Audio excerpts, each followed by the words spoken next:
ये शिथिलता है उम्र लायक है।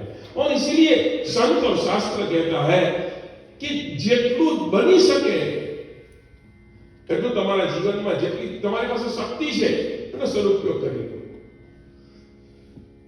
શરીર છે તો શરીરથી તમારી જે સેવા કરતી હોય જગતની ને તમારી ને ભગવાનની ને જે સેવા કરતી હોય પછી દોષા કરશો પછી કાંઈ થવાનું નથી।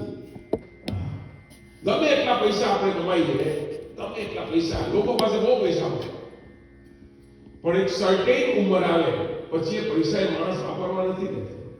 ખાલી જોયા રાખવાનો તો ગણી રાખવાનું, આંખ બંધ કરીને કે મારી પાસે આટલા છે, તમને કેટલા કામ, આપણું કેટલું, તમે નાવા બેસો તો ને ભાઈ, હું આજે જ વિચાર કરતો હતો, બાથરૂમમાં હું સ્નાન કરવા ગયો ને તો પછી આપણી ફુવારામાંથી પાણી આવ્યું તો ખુશ થઈ ગયો કે આ બધું પાણી મારું, પછી ખબર પડી કે આ બધું મારા માટે વર્ષે છે, મારા માટે બેશક, કારણ કે હું ફુવારા નીચે ઉભો છું, વર્ષે છે મારા માટે, તો મારું કેટલું શરીર પર ચોટવું એટલું મારું, બાકી બધું ગતક બની એમ। પૈસો મારો તમારો કેટલો, આવક આવી પૈસાની, પણ આપણું કેટલું વાપરી ગયા એટલું આપણું તો પાછલા વાપરી ગયા એટલું જ આપવું ને, પછી તો બધું સાહેબ તમે જુઓ તો ખરા, લોકો કૂતરાના નામ પર લખી જાય પૈસા, કૂતરો એના ઘરનો કૂતરો કેટલો નસીબદાર કૂતરો હોય વિચાર કરો। અમારે ઇન્ડિયાના કૂતરા તો હાવ હર રસ્તામાં રખડ કરે, અહીંયા BMW માં કૂતરા ફરે ને આપણે ચાલતા જવાનું 5 વર્ષ ગાઈએ કાકા કહેતા કાકો થયો ને પાપા કહેતા ફાવશે ખરું ને ગાવામાં, 2-3 વખત પછી શીખી જાવ, ચિંતા નહીં કરો। કાકા કહેતા કાકો થયો તું, બાપા કહેતા બાપો, તારી દીદી પડી ગઈ ચાંપો। કાકા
આવશ્યક છે, પૈસો આવશ્યક છે,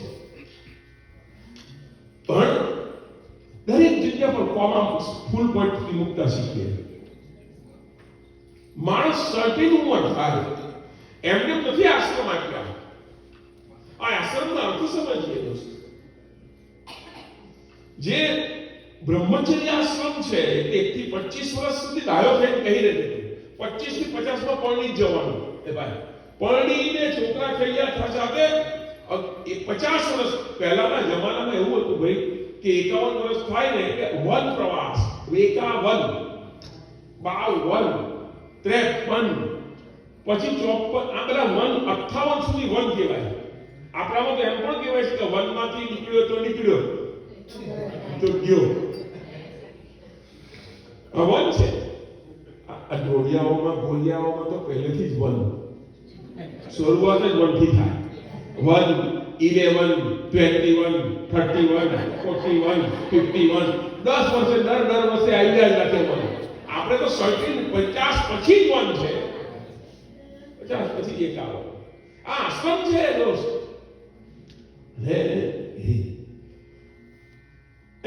એમાં પાછું 50 થી 75 એટલે તમારે કોઈ શંકા નથી। હવે અત્યારે આપણે વિચાર કરીએ, આપણે નાની વાત કરીએ આવી કે વનમાં જવાનું, હવે વન જ નથી રહ્યા, બધા કાપી વાપી બધું બિલ્ડિંગો બધા લીધા. હા, વન ક્યાં રહ્યા છે? પણ અર્થ સમજજો છે, આપણું શાસ્ત્ર ખોટું બિલકુલ નથી. વન જેવું જીવન જીવતા શીખો. 51 પછી 50 પછી જે અભરખા હોય તે ઓછા કરવાના, પણ ઊંધું થાય. 50 પછી અંદરથી ભૂસકા મારે. તમે જોજો, અંદર 50 વર્ષ પછી ભૂસકા મારે. અહીંયા તારે શાંત થવાનું. અપેક્ષા ઓછી જોઈએ.